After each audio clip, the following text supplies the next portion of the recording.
બોડેલીના રામજી મંદિરે આજે શીતળા સાતમના ત્યોહારને લઈ શીતળા માતાની પૂજા કરાઈ। બોડેલીમાં આવેલ રામજી મંદિરે આજે શીતળા સાતમને લઈ શીતળા માતાજીની માટીની મૂર્તિ બનાવી પૂજા કરાઈ।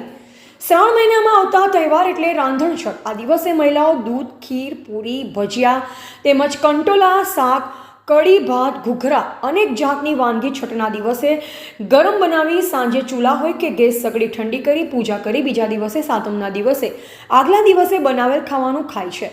આ દિવસે મહિલાઓ વહેલી સવારે ઉઠી ઠંડા પાણીએ સ્નાન કરી શીતળા માતાજીની માટીથી બનાવેલ મૂર્તિને ઠંડા દૂધથી સ્નાન કરાવે છે। ગિલોડાના વેલા ચડાવી પૂજા કરતા હોય છે। આ દિવસે મહિલાઓ ચૂલો કે ગેસ સળગાવતી નથી અને ખાવાનું પણ ઠંડુ જ ખાય છે।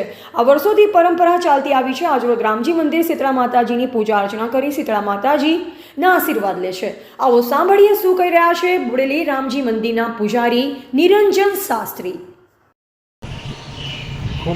प्रचलित सुप्रसिद्ध व्यापार धंधा में अग्रेसर जे छोटाउदेपुर जिला जे नाक कहवाय छे एवा बोडેલી गाम में रामजी मंदिर की स्थापना लगभग आज से 100 वर्ष पहला थयेली है। एम श्रावण मास दरमियान बधा भक्तजनों पोतानी मान्यता, धर्म, भक्ति, श्रद्धा, विश्वास, भक्ति साथे जेनी जे शक्ति होय ए प्रमाणे पूजन अर्चन करवा माटे मंदिरे पधारे छे। अने खास तो अगत्यनुं के 108 वर्ष जूनू अजाल्या महादेव छे। एवुं कहेवाय छे के अजाल्या महादेव में 108 वर्ष पहला एनी स्थापना करवामां आवी छे।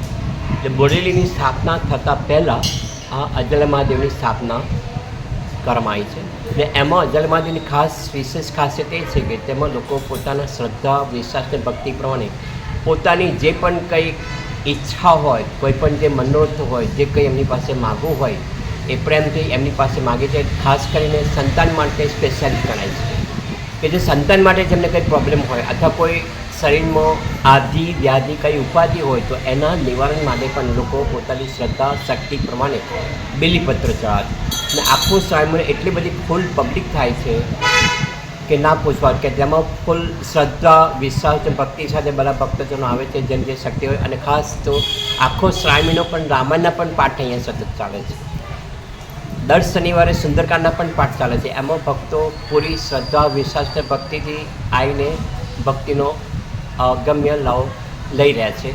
અને શ્રાવણ મહિનો જાણે ક્યાં એ રીતે ઉજવાય છે કે જેને કોઈને ખબર ના પડે। એટલે ભક્તિભાવના ખાસ કરીને લોકો આવે છે। એમાં શ્રદ્ધા, વિશ્વાસ અને ભક્તિથી પોતાની જે પણ કંઈ માન્યતા હોય, પોતાનું જે પણ કંઈ માનવું અને પોતાની ભક્તિ શ્રદ્ધા સફળ થયા પછી પોતાની જે માન્યતા હોય એ પ્રમાણે ભગવાનને પણ એ લોકો ખુશ કરવા માટે પૂરી સંપૂર્ણ કોશિશ કરી રહ્યા છે।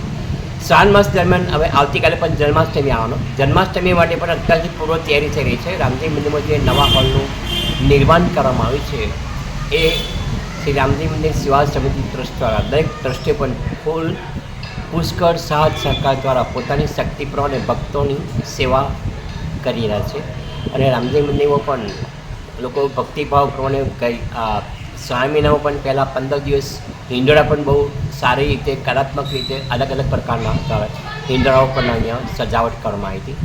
અને અત્યારે હાલમાં પણ શ્રાવણ મહિના નિમિત્તે પણ અજાल्या મહાદેવને લોકો ભક્તિભાવથી बेदीपत्र, फूल, फल जेनी जे शक्ति होय ए प्रमाणे अजाल्या महादेवनी खूब ज भक्तिभावथी पूजा सेवा अर्चना करी रह्या छे। एमना सकल मनोरथो महादेव पण संपूर्ण रीते पूर्ण करी रह्या छे। खूब खूब धन्यवाद। Thank you. नाम बोली। हाँ, हूँ मारू नाम है निरंजन शास्त्री। छेल्ला 10 वर्षथी रामजी मंदिर में सेवा पूजा अर्चना करी रह्यो छुं।